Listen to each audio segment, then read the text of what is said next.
Hermanos, el tema de la unidad es un tema que tiene muchas aplicaciones. Si yo hablo de unidad, lo puedo transportar a una aplicación personal, porque nosotros mismos en lo individual somos la unidad de un cuerpo, de un alma y de un espíritu. Y a veces no se encuentra en armonía estas tres partes, ni hay una unidad aún dentro de lo personal. El tema de la unidad también tiene una aplicación en lo familiar. No requiere su explicación, lo conocemos de sobra, cómo las familias pueden ser frágiles y pueden ser atacadas y pueden ser quebrantadas. Y también puede ser aplicado al tema de la iglesia o de la sociedad. Y especialmente vimos hace 2 semanas que el Señor oraba específicamente porque su iglesia, su cuerpo, esta audiencia que está ahorita con nosotros, tuviera y viviera en unidad. Y veíamos también que hace 2 semanas que la unidad que había entre el Padre y el Hijo, entre Jesucristo y el Padre Celestial, logró que nada del fruto que Jesucristo obtendría fuera arrebatado por el enemigo. Esa unidad garantizó que el fruto fuera conservado en el reino de los cielos. También hablamos que esta unidad es un antídoto en contra del aborrecimiento que el mundo tiene en contra de Cristo, en contra de su palabra, en contra de su obra. Y también vimos que la unidad no es meramente un accesorio, no es solamente un síntoma de un buen funcionamiento de la iglesia o de la familia o de la persona. La unidad tiene objetivos claros dentro del plan de Dios.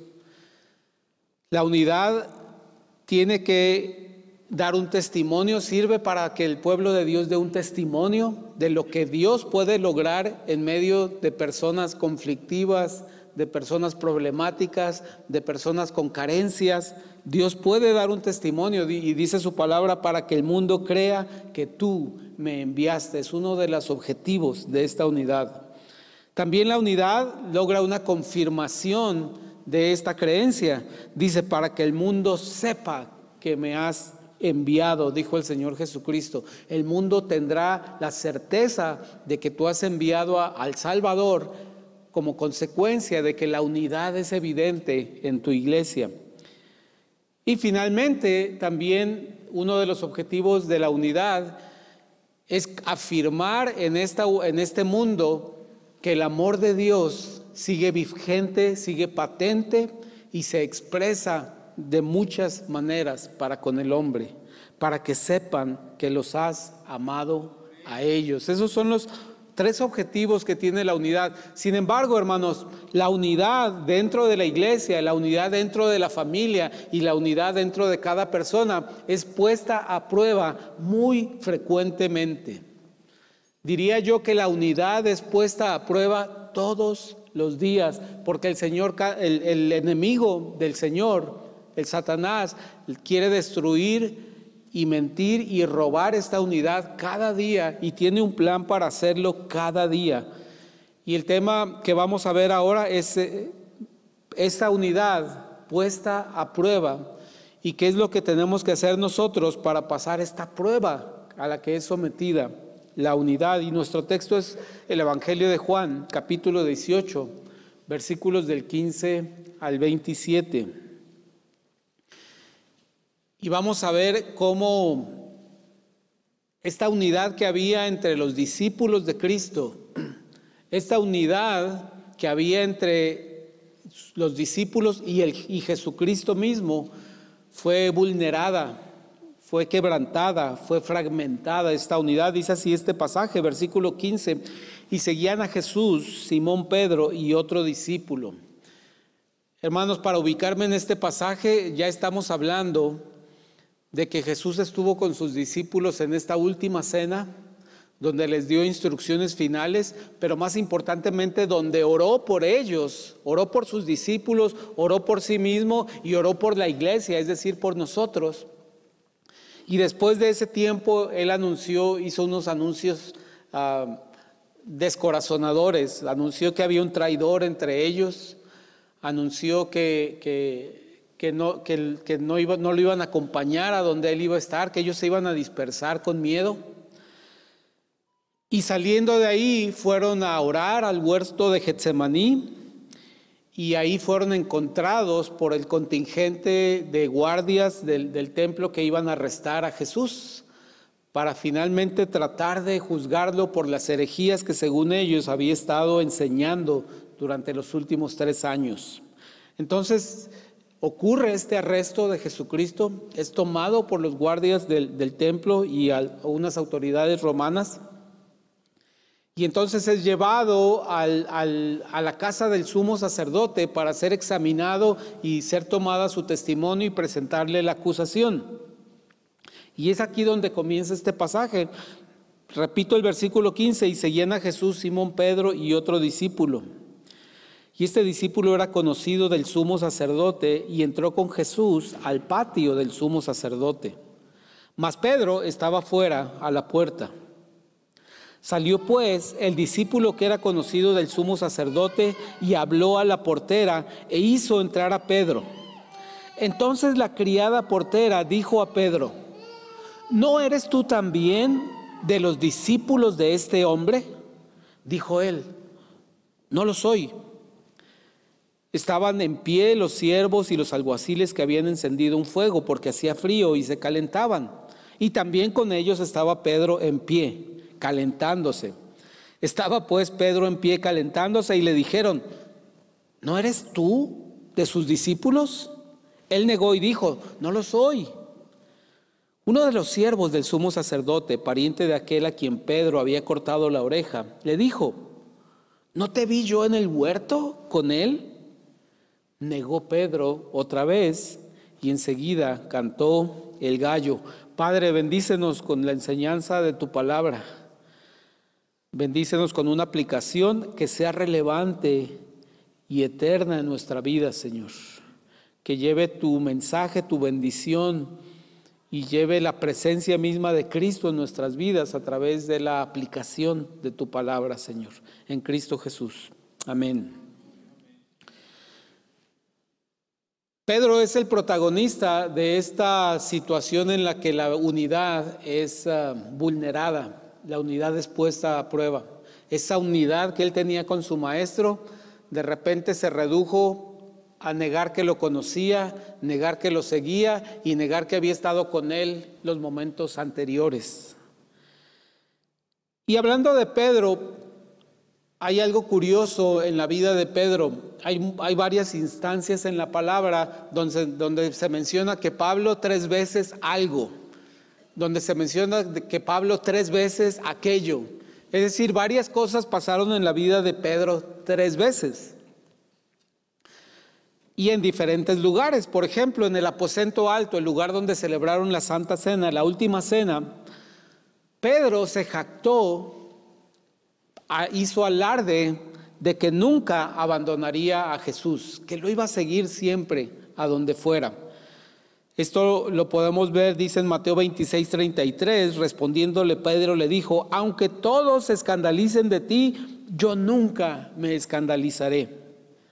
Pedro le dijo: aunque me sea necesario morir contigo, este es el versículo 35 de Mateo 26, aunque me sea necesario morir contigo, no te negaré. Y todos los discípulos dijeron lo mismo. Y en Juan 13:37, Pedro dice por tercera vez, le dijo Pedro: Señor, ¿por qué no te puedo seguir ahora? Mi vida pondré por ti. Entonces Pedro se jactó 3 veces en el aposento alto acerca de que nunca abandonaría a su maestro. También, ya estando en el huerto de Getsemaní, teniendo el Señor la intención de que oraran él y estos 3 discípulos que lo acompañaron, los más cercanos a él en ese momento, Pedro se quedó dormido cuando debía de estar orando y velando. Se quedó dormido y fue llamado su atención 3 veces por parte del Señor. Dice en Marcos capítulo 14, versículo 32, vinieron pues a un lugar que se llamaba Getsemaní y dijo a sus discípulos: Sentaos aquí entre tanto que yo oro. Y tomó consigo a Pedro, Jacobo y a Juan, y comenzó a entristecerse y a angustiarse. Y les dijo: mi alma está muy triste hasta la muerte. Quedaos aquí y velad. Yéndose un poco adelante, se postró en tierra y oró que si fuese posible, pasase de él aquella hora. Y decía: Abba, Padre, todas las cosas son posibles para ti. Aparta de mí esta copa, mas no lo que yo quiero, sino lo que tú. Vino luego y los halló durmiendo. Y dijo a Pedro: Simón, ¿duermes? ¿No has podido velar una hora?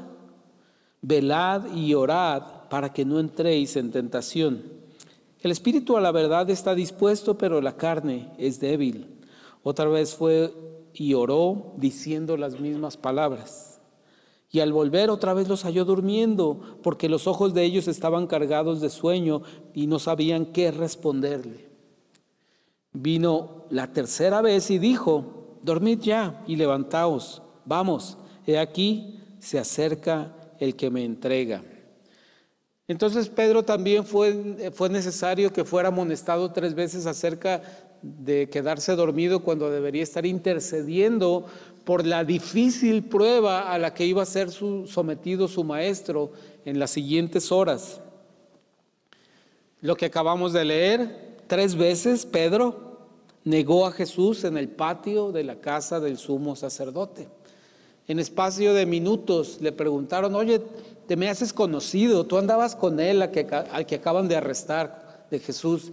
Y dijo: no, no era yo, no soy yo, no soy yo, negándole 3 veces. Y unos días después, a las orillas del mar de Galilea, Pedro 3 veces confirmó su amor por Jesús. Esto lo relata el mismo Evangelio de Juan en el capítulo 21. Dicen el versículo 15: cuando hubieron comido, Jesús le dijo a Simón Pedro: Simón, hijo de Jonás, ¿me amas más que estos? Le respondió: sí, Señor, tú sabes que te amo. Él le dijo: apacienta mis corderos.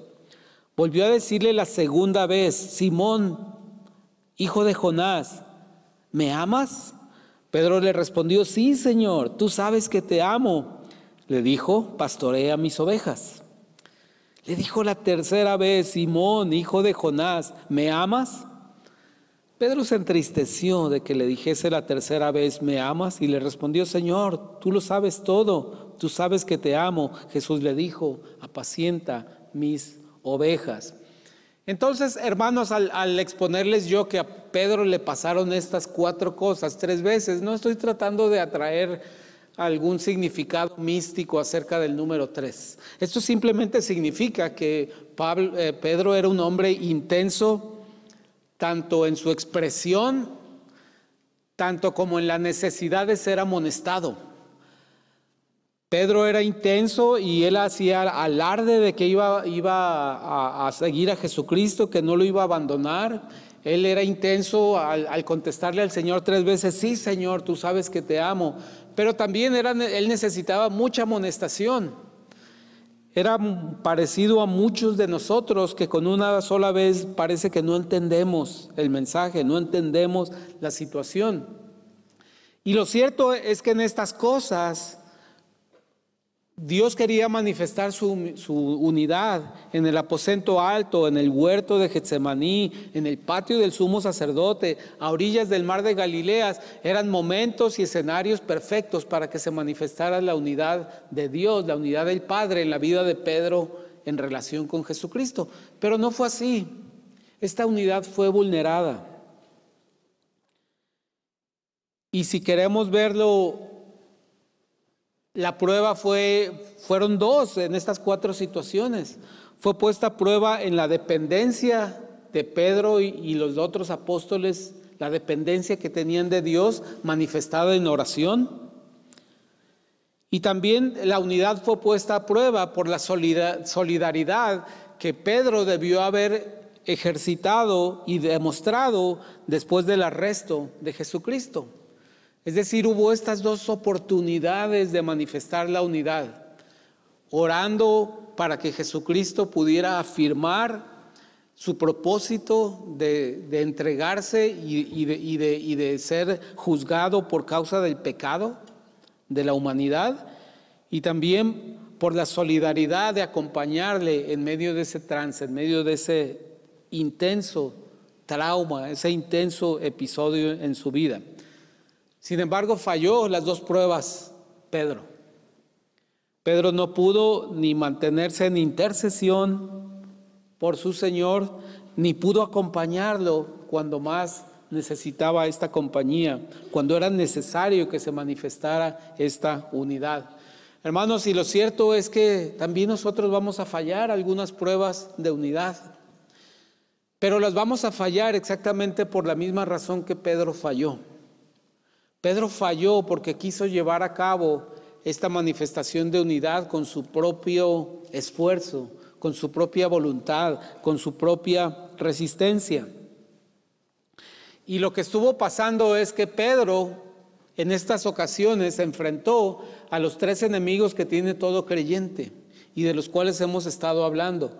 Todo creyente es víctima de su propia carne, del propio mal que existe en su persona. Todo creyente es víctima de un mundo caído, de cómo se manifiesta el sistema del mundo caído, y también es víctima de los ataques directos del enemigo.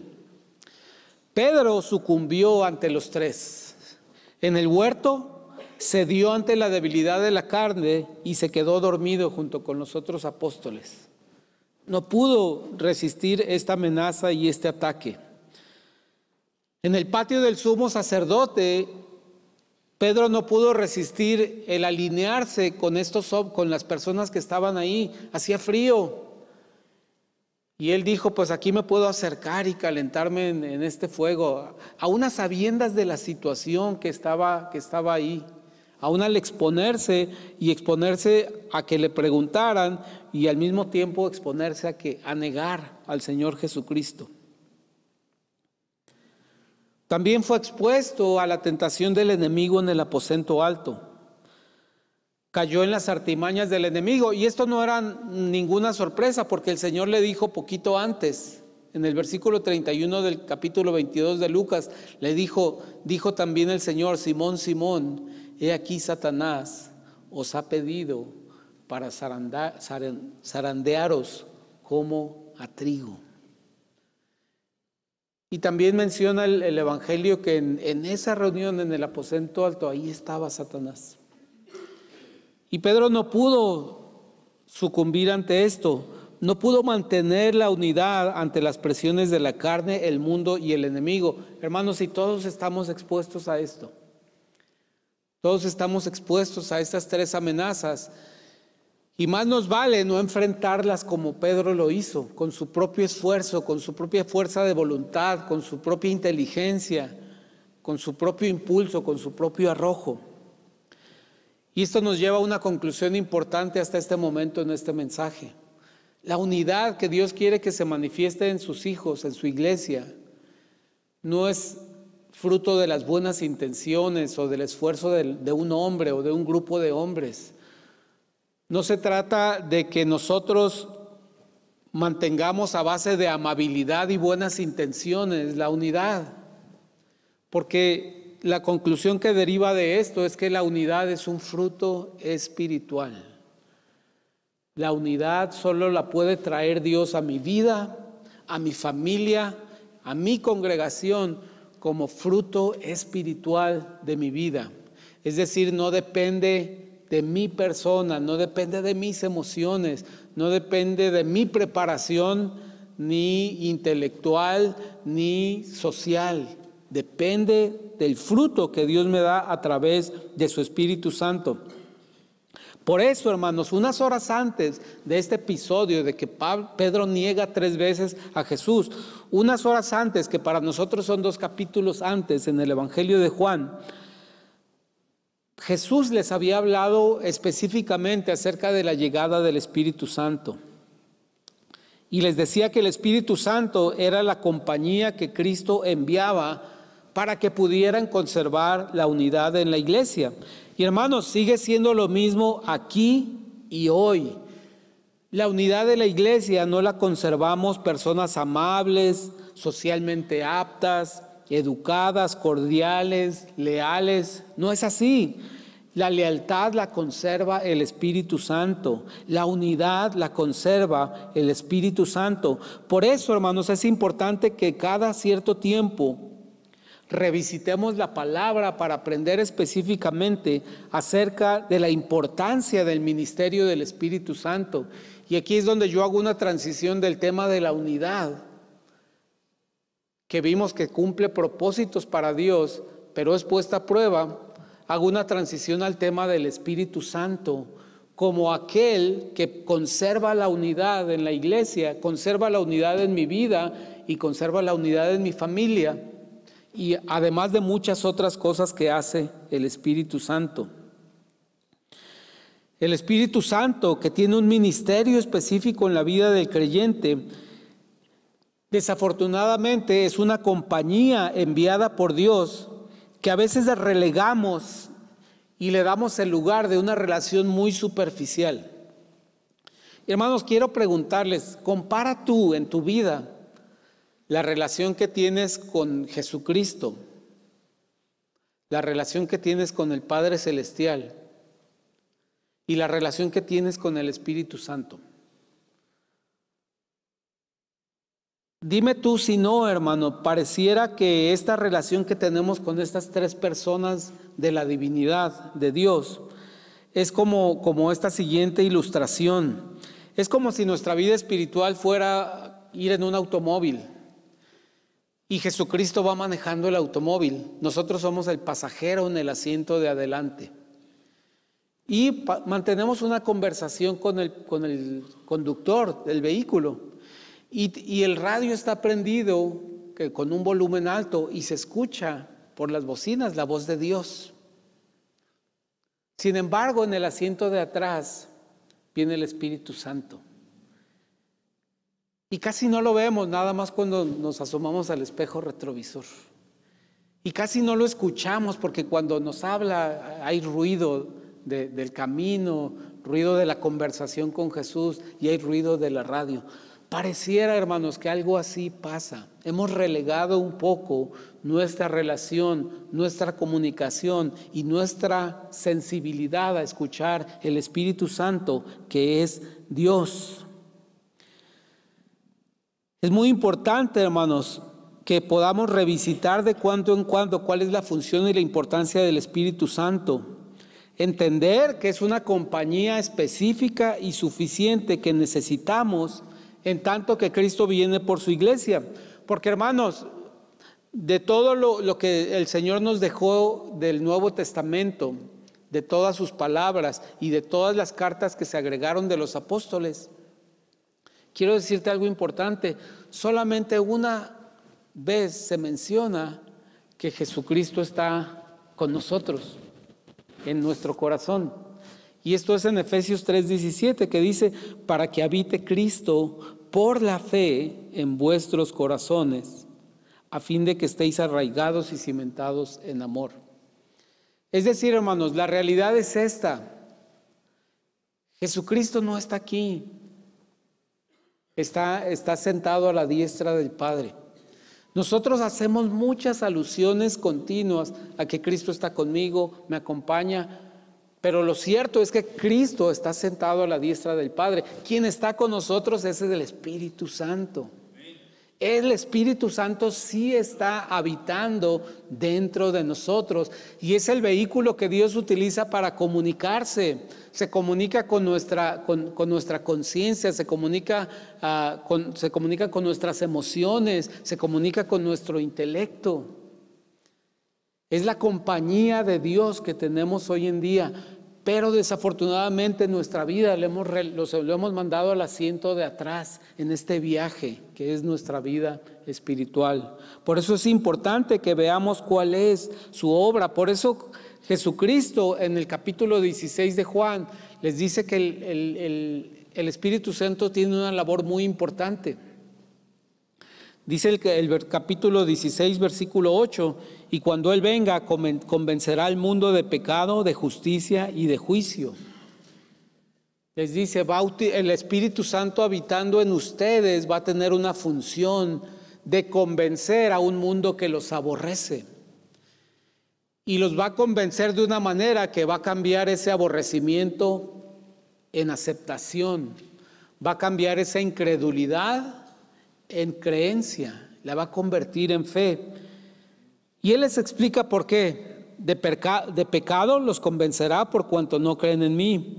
De justicia por cuanto yo voy al Padre. El mundo no me dio justicia, pero el Padre sí me dará justicia y el mundo se convencerá de esto. Versículo 11, y de juicio por cuanto el príncipe de este mundo ya ha sido juzgado y derrotado. Es decir, hermanos, no podemos perder de vista que el Espíritu Santo está en tu vida, en la vida del creyente, porque a través de su residencia y de su expresión va a causar lo imposible. Va a cambiar el aborrecimiento del mundo hacia nosotros, lo va a convertir en creencia, porque de alguna manera el Espíritu Santo va a convencer a los escogidos de Dios de pecado, de que hay pecado en su vida, de que hay una justicia diferente a la de los hombres y de que viene un juicio si no se arrepiente y si no cree en esa justicia de Dios.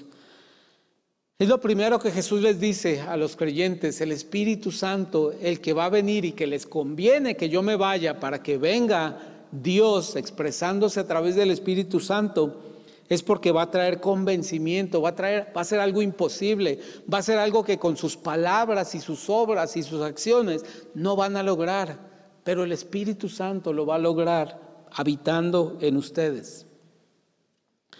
Dice que también va a ser una función muy importante. Miren ustedes, Jesucristo pasó 3 años con los discípulos tratando de instruirles acerca del reino de los cielos y acerca de este cambio que estaba haciendo Dios.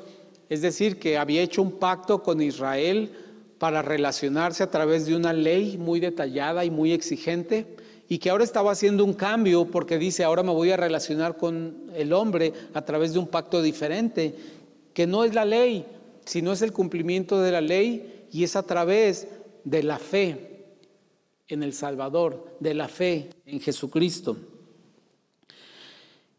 Y Jesucristo les dice en los versículos 13 al 15: pero cuando venga el Espíritu de verdad, Él os guiará a toda la verdad. No Raúl, no yo, no los demás maestros, no las maestras que están ahorita con los niños. Ellos no son los que están guiando a la verdad a los niños, ni a ustedes. No somos nosotros, es el Espíritu Santo el que nos guía a toda verdad. Y dice: porque no hablará por su propia cuenta, sino que hablará todo lo que oyere y os hará saber las cosas que habrán de venir. ¿No quiere el mundo saber las cosas que habrán de venir? Claro, el mundo se muere por saber las cosas que habrán de venir. El mundo desfallece por conocer las cosas que les depara el mañana y el pasado mañana y la próxima década. Y se invierten miles de millones de dólares cada año en sistemas científicos, formales, informales, esotéricos y de todo tipo para tratar de entender qué nos depara el futuro. Pero Jesucristo les dijo a los discípulos: hablará todo lo que oyere y os hará saber las cosas que habrán de venir. Hermanos, si lo tenemos en el asiento de atrás, no vamos a escuchar de Él las cosas que habrán de venir para nuestra vida, para nuestra familia, para nuestra iglesia.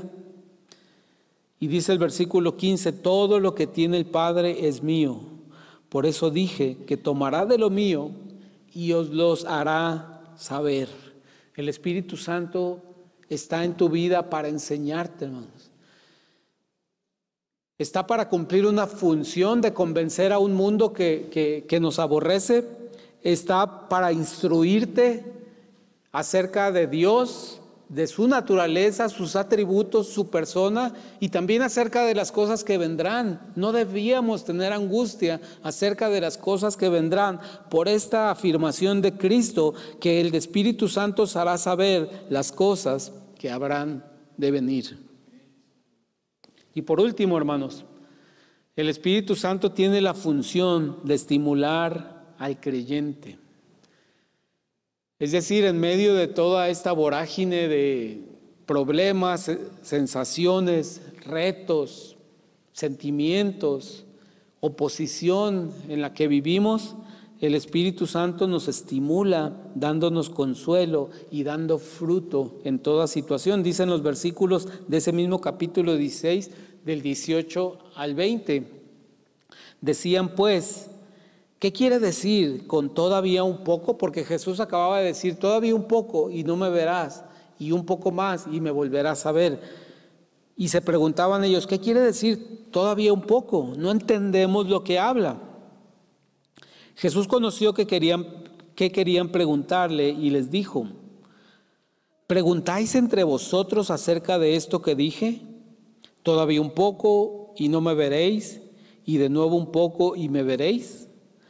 De cierto os digo que vosotros lloraréis y lamentaréis, y el mundo se alegrará.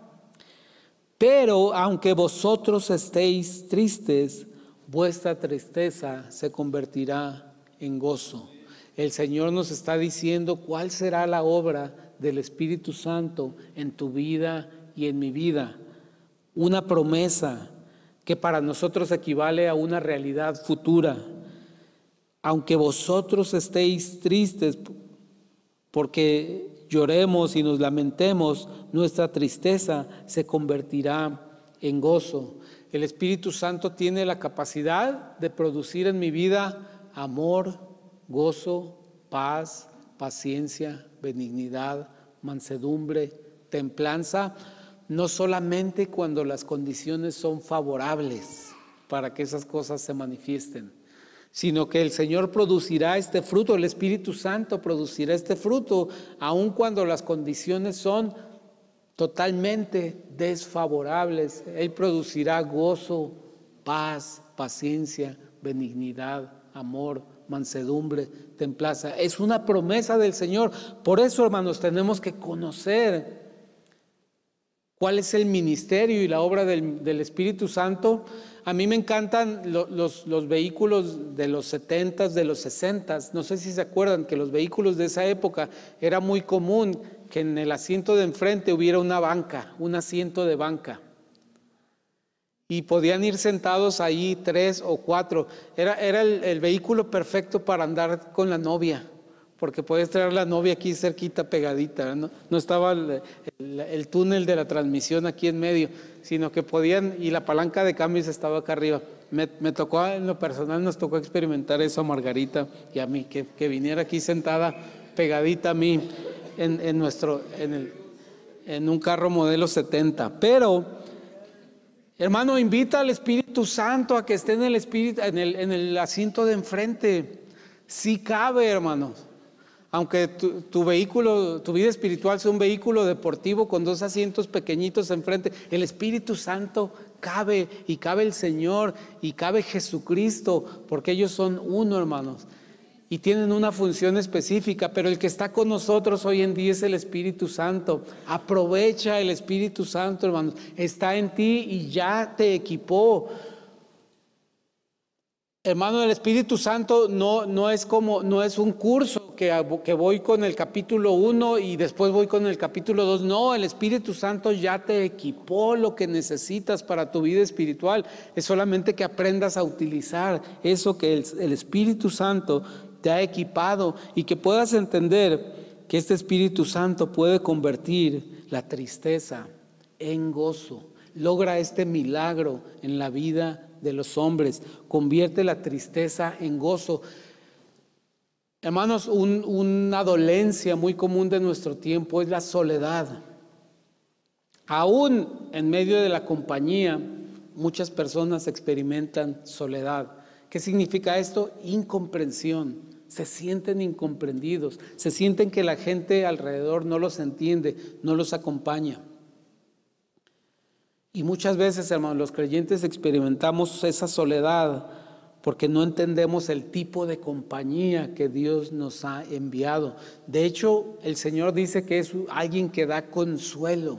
Dice que es el consolador del creyente, que si el creyente está triste, si el creyente está atribulado, el Espíritu Santo cambia la tristeza en gozo. Hermanos, descubramos estas capacidades que el Espíritu Santo ha puesto en nuestras vidas para bendición nuestra y para que cuando la unidad ha sido puesta a prueba, echemos mano del Espíritu Santo y no pasemos las que pasó Pedro, las penurias que pasó Pedro.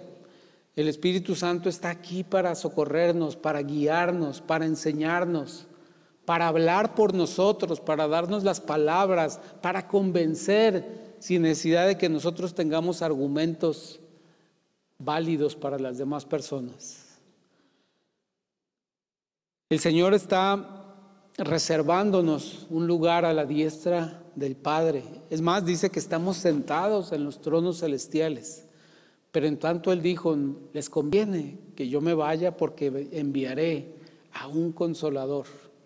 Seamos conscientes de la dimensión y la importancia del ministerio del Espíritu Santo que está en la vida del creyente y que vino a su vida cuando creyó. Y hermanos, con esto abro las siguientes, en los siguientes mensajes que trataré de expandir en el tema del Espíritu Santo y su ministerio en tu vida, en tus necesidades, en tus retos. Oremos. Padre, gracias por la simpleza de tu palabra, Señor. Nos muestras a través de la vida de Pedro nuestras propias vulnerabilidades, Señor, nuestros propios errores. Pero también a través de las palabras de Cristo nos muestras la riqueza que nos has dado en el Espíritu Santo. Tú eres lo máximo de tu creación, Señor. La creación es tuya, tú la concebiste en tu perfecta inteligencia. Pero tú mismo nos dijiste, en este tiempo que viene les conviene que el Espíritu Santo esté con ustedes. Y Señor, le reconocemos a este Espíritu Santo que está en nosotros. Le valoramos y le amamos como a ti te amamos, Padre.